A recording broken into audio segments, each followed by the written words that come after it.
ಇವತ್ತು ಆಮಾದಿಂದ ಹೊಳ್ಳಿ ಬಂದ್ ನೋಡ್ರಿ. ನಮಸ್ಕಾರ, ನಾವು ಉತ್ತರ ಕರ್ನಾಟಕ ಮಂದಿ. ಮುಂಜಾನೆ ಎದ್ದು ಜಳಕ ಮಾಡಿ ರೆಡಿ ಆಗಿ ನಾ ಹೊಂಟೇನ್ ನೋಡ್ರಿ ನಮ್ಮ ಎಲ್ ಶೋರೂಮ್ ಯಪ್ಪ. ಯಾರು ಶಟರ್ ತೆಗ್ದಿಲ್ಲಲ್ರಿ. ನಮ್ಮ ಸ್ಪೇರ್ ಮ್ಯಾನೇಜರ್ ಯಾವಾಗ ಬರ್ತಾನ ಬಂದ್ ನೋಡ್ರಿ. ನಮ್ಮ ಸ್ಪೇರ್ ಮ್ಯಾನೇಜರ್ ಬಂದ ಕೊಟ್ಟ ಚಾವಿ ನಾ ತೆಗಿತೀವಿ.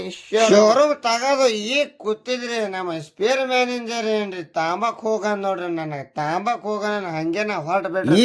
ಜಸ್ಟ್ ಬಂದೇನ್ರಿ ಗೈಸ್. ನಾ ತಾಂಬಾಕ್ ಇಲ್ಲಿ ಬಂದ ಬರೋಣ ನಾ ಏನ್ ಮಾಡ್ತೀನ್ರಿ, ಮೊದಲ್ ಮಾಡ್ತೀನ್ರಿ ನಾ ಗಾಡಿ ಚಾಕ್. ಯಪ್ಪ ಶಾಫ್ಟ್ ಬರ್ತದ, ಗೇರ್ ಬೆಳಲಾಗ್ಯಾವ್ರಿ. ಅದಕ್ಕೆ ನಾ ಗಾಡಿ ಮಾಲಕ್ರ ಹೇಳ್ತೀನ್ರಿ, ಗಾಡಿ ಇಂಡಿಗೆ ತರಬೇಕ್ರಿ ಸೋಕರ್. ಗಾಡಿ ಕಳ್ಸಿಲಿ ಆಗಲ್ಲ, ನಾವ್ ಹೊಂಟಿನ್ರಿ ನಮ್ಮ ಇಂಡಿಗೆ. ನಡ್ರಿ ಹೋಗಮ್ಮ. ಏನ್ ಜಾಸ್ತಿ ನಾ ಇಂಡಿಗೆ ಬರ್ತೀನಿ ನೋಡ್ರಿ. ಹಂಗ ಎಲ್ಲಾ ಇದು ಟ್ರ್ಯಾಕ್ಟರ್ ಲೋಡ್ ಬಂದ್ ಬಿಡ್ತಾವ ನೋಡ್ರಿ. ಎಲ್ಲಾ ಗಾಳಿ ಎಳಸ್ಲತ್ತಿ ನೋಡ್ರಿ. ಎಲ್ಲಾ ಗಾಳಿ ಎಳಸಿ ಏನ್ ಹವಾರಿ ನಮ್ಮ ಎಲ್ಲೆಂಟಿ ಗಾಡಿದು. ಏನ್ ಗಾಡಿ ಹೊಸ ಲೋಡ್ ಬಂದ ನೋಡ್ರಿ. ಒಂದ್ ಡೆಲಿವರಿ ಹೊಲತ್ತಾರ ನೋಡ್ರಿ ನಮ್ ಜಕ್ಕಪ್ಪ. ಎಲ್ಲಾ ಗಾಡಿ ಎಲ್ಲಾ ಡೆಲಿವರಿ ಕೊಟ್ಟು ನಾವ್ ಹೋಗ್ತೀವ್ರಿ. ಬಂದ್ ಮಾಡ್ತೀವಿ ಶೋರೂಮ್ ಬಂದ್ ಮಾಡಿ ಹೊಂಟೇ ನೋಡ್ರಿ. ಈಗ ನಾ ಅಬ್ದುಲ್ ಕೂಡಿಸಿ ಹೊರಗ, ಯಾಕಂದ್ರೆ ಅಬ್ದುಲ್ಗ ಅವ್ರ ಮನಿಗ್ ಬಿಡ್ಬೇಕ್ರಿ. ಅಬ್ದುಲ್ ಬಿಟ್ಟು ನಾ ಹೊಂಟೇನ್ ನೋಡ್ರಿ ನಮ್ ಮನೆ ಕಡೆ. ಈಗ ಮನಿಗ್ ಬಂದ್ ನಾ ತಿಂಡಿ ಫ್ರೆಶ್ ಆಗಿ ಊಟ ಮಾಡಿ ಮಕ್ಕೋತೀನ್ರಿ. ಮತ್ ನಾಳೆ ಸಿಗುಮು ಅನ್ಕತನ ಬಾಯ್.